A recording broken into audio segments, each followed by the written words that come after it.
Si la Coupe du Monde, le Six Nations ou encore le Rugby Championship constituent le gros du rugby international, les tournées d'été et de novembre constituent un moment important, notamment avant une grande échéance dans le but de se préparer. Cela permet de tester des joueurs ou des organisations tactiques. Pourtant, une seule tournée déroge à la règle, la tournée des Lions britanniques et irlandais. Les Lions sont une équipe comportant les meilleurs joueurs des îles britanniques. Cette équipe est centenaire puisqu'elle fut créée en 1888 par deux entrepreneurs, les entrepreneurs Shrewsbury et Shaw, qui décidèrent de créer une équipe pour aller jouer des séries de matchs de l'autre côté de la planète, en Australie et en Nouvelle-Zélande dans un premier temps. Ces joueurs provenaient à l'origine du nord de l'Angleterre, du pays de Galles et de l'Écosse. Ils recrutèrent 21 joueurs pour faire partie de l'aventure. Ils disputèrent 54 matchs contre des clubs, des provinces ou encore des équipes universitaires. Sur ces 54 rencontres, 19 furent jouées selon les règles du football australien, cousin assez éloigné du football gaélique ou du rugby. En termes de résultats, les premiers Lions de l'histoire obtiennent un bilan positif de 37 victoires, de 11 défaites et de 6 nuls. Cette tournée n'a pas le soutien de la fédération anglaise, car l'organisation est faite par des entrepreneurs privés, en contradiction avec l'amateurisme imposé par le rugby. C'est pour cela qu'aucun test contre des équipes nationales australiennes ou néo-zélandaises fut joué. La tournée dura 8 mois, et s'arrêta après la mort du capitaine de l'équipe Robert Seddon qui se noya en banlieue de Sydney. Cette première tournée imposa le concept de confrontation inter-hémisphère et en 1891, la Western Province d'Afrique du Sud invita les Lions britanniques pour 3 tests. Cette fois, la fédé anglaise donna son accord. Ce n'est qu'à partir de 1910 que les 4 fédérations se mirent d'accord pour créer un comité de sélection destiné à représenter le savoir-faire rugbystique britannique à travers le monde. Donc les 4 fédérations, l'Angleterre, l'Écosse, le Pays de Galles et l'Irlande. Notez qu'à cette époque, le rythme des tournées était assez anarchique, parfois tous les 4 ans, tous les 2 ans, voire même tous les 6 ans. Bref, tout ceci est un peu particulier. Ce n'est qu'en 1938 que l'équipe reçoit officiellement l'appellation Lions britanniques et irlandais. De plus, en 1950, l'équipe reçoit son légendaire maillot rouge à culotte blanche et à bas vert et bleu, et en 1989 que le comité de sélection impose un rythme d'une tournée tous les 4 ans avec une rotation entre l'Australie, la Nouvelle-Zélande et l'Afrique du Sud. En 1993, les Lions jouent leur dernière tournée avec un statut amateur puisque le rugby devient pro en 1995. Les tournées des Lions britanniques sont des moments hors normes puisque la concurrence à chaque poste est très rude. Les joueurs des Lions britanniques savent que leurs performances sont scrutées 1 voire 2 ans à l'avance.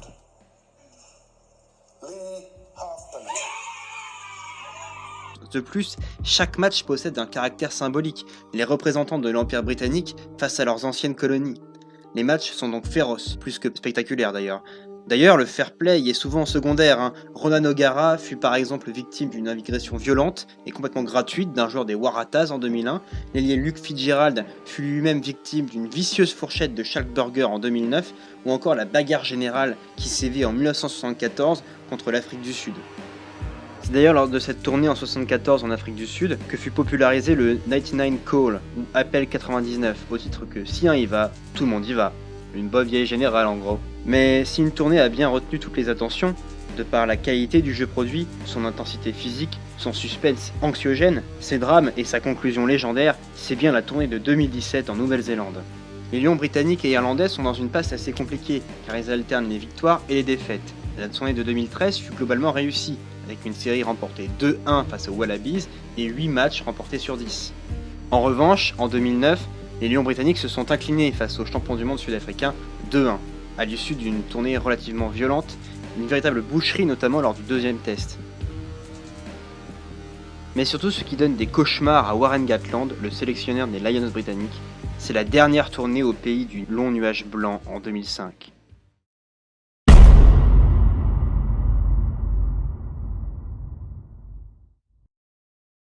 Retour en 2005. Les Lions britanniques débarquent en Nouvelle-Zélande avec une équipe auréolée d'un titre mondial en 2003 pour les Anglais. Clive Woodward, sélectionneur de cette même sélection anglaise, est l'entraîneur des Lions britanniques. Mais plusieurs stars manquent à l'appel. Ian Balshaw, Lawrence Delaglio, Richard Hill ou encore Danny Groocock se blessent dès le début de la tournée.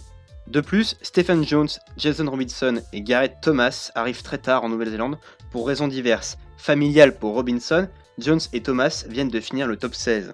En plus de cela, Johnny Wilkinson, le maître à jouer du 15 de la Rose, revient à peine de blessure. Malgré ces contretemps, les Lions britanniques disposent d'une armada forte de Steve Thompson au talonnage, Paul O'Connell en seconde ligne, Lewis Moody en troisième ligne, Matt Dawson en 9, ou encore Brian O'Driscoll au centre et Shane Williams à l'aile. Les Lions britanniques prennent l'eau au sens propre comme au figuré sous l'appui de Christchurch lors du premier test face aux All Blacks. Dépassés en touche et physiquement, les Lions sont humiliés 21-3 par les All Blacks. En plus, O'Driscoll, capitaine de l'équipe, se luxe l'épaule dès la première minute de jeu et est donc forfait pour le reste de la tournée. Une semaine plus tard, les Lions britanniques sont en quête de revanche à Wellington et commencent remarquablement le match avec un essai de Gareth Thomas. Mais en face, mené par un Dan Carter en état de grâce, auteur d'un doublé, les All Blacks fracassent les Lions 48-18. Lors du troisième et dernier test à Auckland, les Lions résistent une mi-temps avant de s'effondrer, totalement dépassés par la vitesse et par le jeu néo-zélandais. Sivi Vatu et Rico Gear font des ravages dans la défense des Lions. Les Néo-Zélandais réalisent le split 3-0 et envoient les Lions en enfer. C'est pour éviter une telle humiliation que Gatland concocte un groupe solide, basé sur un squelette de joueurs gallois et anglais, avec un complément de joueurs écossais et irlandais. Gatland privilégie les joueurs anglais car vainqueurs des 2 derniers 6 nations, avec des joueurs déterminés au tempérament truqueur, comme Owen Farrell ou encore Maro Itoje. Côté gallois, on fait appel à des joueurs d'expérience, comme Halloween Jones, Sam Warburton qui sera le capitaine de l'équipe, Dan Biggar ou encore Leif Halfpenny. 11 joueurs représentent la terre d'émeraude avec des joueurs comme Conor Murray, Johnny Sexton ou encore Peter O'Mahony. Les Highlands sont représentés par 3 joueurs, Tommy Seymour, Greg Ledlow et Stuart Hogg. Les 41 joueurs qui composent le groupe des Lions s'envolent pour la Nouvelle-Zélande pour 10 matchs, 7 matchs de préparation contre des provinces et 3 matchs contre les All Blacks. Ces derniers déchaînent les foudres de l'enfer depuis 2 ans, auréolés d'un titre mondial en 2015 qu'ils ont survolé avec notamment le record de points inscrits en phase éliminatoire face à la France en quart de finale. Impression qui se confirme puisqu'ils survolent le Four Nations avec 6 victoires en 6 matchs, dont le record de points à l'extérieur en Afrique du Sud, 57-15. En apéritif, ils dévorent les Samoa en match de préparation.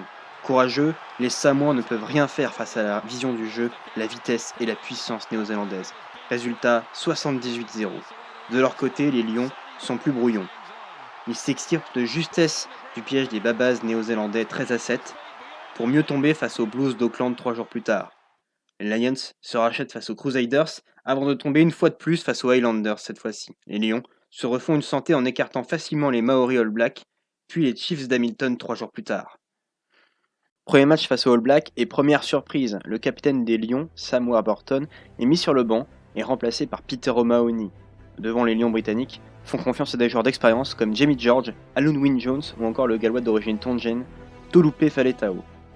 Sur les lignes arrières, Farrell est préféré à Sexton, Benteo et Jonathan Davis ont pour mission d'écarter la défense néo-zélandaise pour laisser les flèches que sont Anthony Watson, Elliot Daly et Liam Williams prendre de vitesse la défense néo-zélandaise.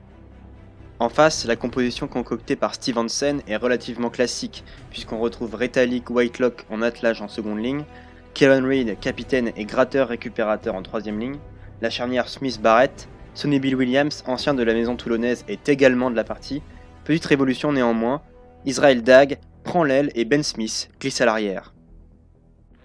Le match commence très fort dès la première minute, et les avants des Lions britanniques effectuent un travail de sape. Jonathan Davis perce la défense et sert Conor Murray à l'intérieur. Ce dernier est plaqué dans les 22 mètres néo-zélandais.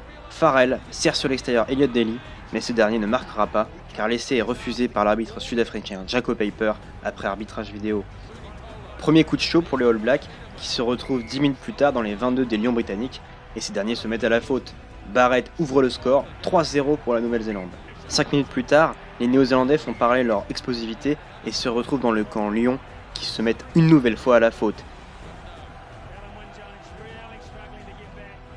Mais cette fois-ci, Aaron Smith joue vite pour Barrett qui sert Dagg, qui allonge sa passe pour Cody Taylor, qui inscrit le premier essai néo-zélandais. Barrett transforme 10-0 pour la Nouvelle-Zélande. Les Lions britanniques se doivent de réagir s'ils veulent rester en vie dans ce match. Suite à une faute de Néo-Zélandais, Farrell ramène les Lions à 7 points des All Blacks. À peine 2 minutes plus tard, les joueurs à la fougère argentée remettent 3 points de plus, mais Ryan Crotty se blesse et est remplacé par Aaron Cruden.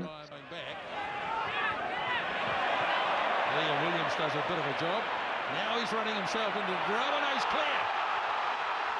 Looking for support, Liam Williams. Couldn't find it. Now he gets it from Davis. Daly. Back onside. Davis again. And what a try coming up for Sean O'Brien. That is brilliant. Farrell manque la transformation. 13-8 à la mi-temps. Cette relance de feu des Lions britanniques fait très mal aux Néo-Zélandais qui maîtrisaient jusqu'alors le match. D'autant plus qu'au retour des vestiaires, les Lions sont déchaînés. Un nouveau ballon profite aux Lions qui réalise un contre de 60 mètres. Liam Williams échoue à 5 mètres de la ligne. Williams, another brilliant counter-attack, and they turn it into points. Watson, referee's got the arm out, the All Blacks offside. Needs to go wide right. Murray swings it away. Malheureusement, un mauvais choix de Ben Teo annihilera l'action. D'autant plus que malgré la volonté des Lions d'envoyer du jeu, ces derniers demeurent stériles et à force de ne pas scorer, on s'expose. Les All Blacks, eux, sont pragmatiques et méticuleux. Leur mêlée châtie celle des Lions britanniques.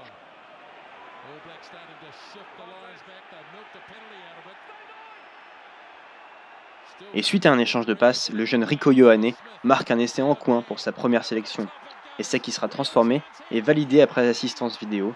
Barrett rajoutera 3 points de plus, 23-8. Les Lions britanniques continuent d'envoyer du jeu, mais commettent une nouvelle erreur individuelle. Le 9 All Black, TJ Perenara, effectue un très haut ballon. Liam Williams se troue, Ioane récupère le cuir et fait parler sa vitesse pour déposer Elliot Daly et Anthony Watson. Doublé pour la pépite d'Auckland, 38 pour les All Blacks.